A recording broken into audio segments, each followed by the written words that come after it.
தவநாள் 12 இணங்கி நடத்தல். அது என்ன இணங்கி நடத்தல்? ஒருவருக்கு மனது ஒத்துப்போய் நடத்தல், அவர் சொல்வதை கேட்டு நடத்தற்கு பேர் தான் இணங்கி நடத்தல் என்று சொல்வதுண்டு. இந்த இணங்கி நடத்தல் 2 வகைகளில் நம் வாழ்வில் வெளிப்படுகின்றது.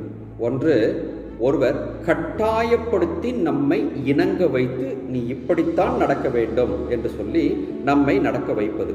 உதாரணத்திற்கு அடிமைகளை பாருங்களேன். அவர்களுக்கென்று தலைவர்கள் இருப்பார்கள். நீ இந்த நேரத்திற்கு எழ வேண்டும், இந்த நேரத்திற்கு உண்ண வேண்டும், இந்த நேரத்திற்கு இந்த வேலை செய்ய வேண்டும் என்று சொல்வார்கள். நமக்கு மனதே இல்லாமல் இருக்கலாம் அவர்கள் பேச்சை கேட்பதற்கு. ஆனால் வேறு வழி இல்லையே, அவர்கள் சொல்வதற்கு இணங்கி நடந்தே ஆக வேண்டிய ஒரு சூழ்நிலைக்கு தள்ளப்படுகின்றோம். இதுதான் கட்டாய இணங்கி நடத்தல். இப்பேற்பட்ட ஒரு செயலை, இணங்கி நடக்கக்கூடிய செயலைத்தான் யோசேப்புக்கு அவரது தலைவரின் மனைவி தவறான முறையில் இணங்கி நட என்று சொன்னார்.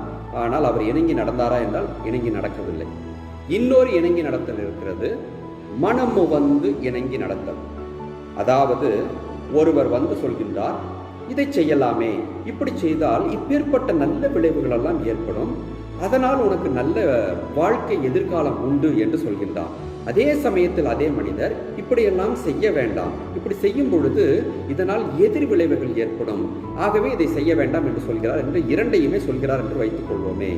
நாம் அவருக்கு காது கொடுத்து கேட்டால், மனமுவந்து இணங்கி நடந்தால் நற்பயன்களும் ஏற்படும், கெட்ட விளைவுகள் ஏற்படாமலும் நாம் தவிர்க்கலாம் என்பதைத்தான் இன்றைய முதல் வாசகமானது நமக்கு எடுத்து சொல்கின்றது.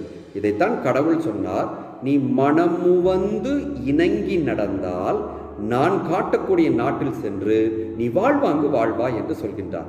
ஆகவே நமது இணங்கி நடத்தல் எப்படி இருக்க வேண்டும்? கடவுளுக்கு உரிய இணங்கி நடத்தல். அதாவது கடவுள் நல்ல வழியை காட்டுகிறார், அதை பிடித்து கொண்டு நடப்பேன் என்று மனமுவந்து நல்லதற்கு இணங்கி நடந்து அவருக்கு ஏற்ற பிள்ளைகளாக வாழ்வோம்.